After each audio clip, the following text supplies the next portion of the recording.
Gall pob un ohonom ailgylchu mwy a lleihau gwastraff trwy ddilyn ychydig o gamau syml.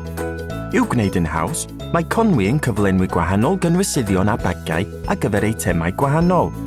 Mae rhan fwyaf o ddeunydd ailgylchu a gwastraff bwyd yn cael ei gasglu'n wythnosol gan ddefnyddio eich troli bocs ar cadi gwastraff bwyd. Yn rhan uchaf y troli bocs gallwch roi eich holl bapur a cherdyn. Defnyddiwch y bocs canol ar gyfer poteli, cymwysyddion plastig, cartonau, tiniau, caniau ac aerosol. Mae'r bocs gwaelod ar gyfer eich poteli gwydr, jariau a charbod brown. Gall bron yr holl wastraff bwyd fynd i'r cadi bwyd i'w ailgylchu. Mae hyn yn cynnwys bagiau te, pilion llysiau a hyd yn oed esgyrn. Rydym hefyd yn casglu tecstilau, offetrydyn bach a gwastraff gardd bob pythefnos.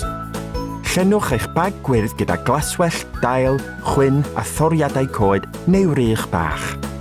Mae'r bag piws ar gyfer dillad, tecstilau, esgidiau neu fagiau nad ydych ei hangen. Ac mae'r bag pinc ar gyfer nwyddau trydanol bach fel tegellu, sychwyr gwallt neu degannau electronig. Mae'r bin du ar olwynion yn cael ei gasglu'n llai aml gan y gellir nawr ailgylchu rhan fwyaf o eitemau. Mae'n cael ei ddefnyddio ar gyfer gwastraff nad yw yn ailgylchu fel bagiau plastig, gwastraff anifeiliaid, polystyren a chlytiau. Mae eich ymdrechion ailgylchu yn gwneud gwahaniaeth mawr. Diolch! I gael mwy o wybodaeth am ailgylchu, lawrlwythwch ap Conwy sy'n hawdd i'w ddefnyddio.